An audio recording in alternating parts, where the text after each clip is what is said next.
تو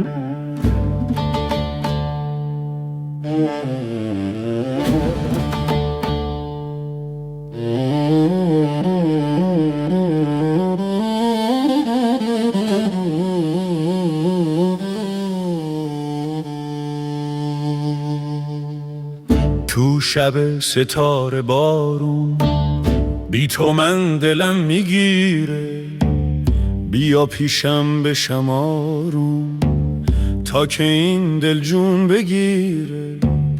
برای روزای رفته دیگه کاری نمیشه کرد، زندگی هفته به هفته برام مثل خاکستر سر.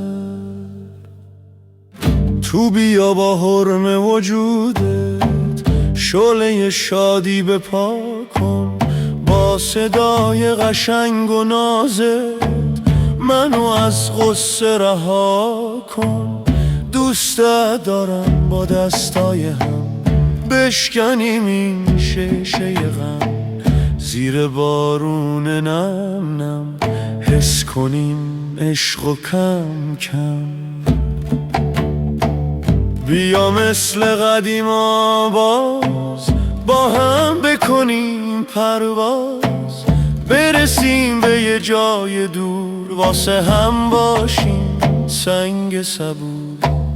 بچینیم ستاره ها رو بسازیم خاطره ها رو، تازه کنیم این هوا رو به هم نزنیم نارو.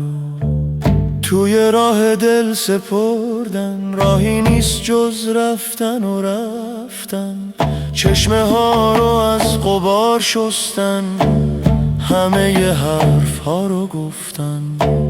بیا تا به هم بنازیم بر مصیبت ها بتازیم، من و تو آخر رازیم به هم نرد عشق میبازیم.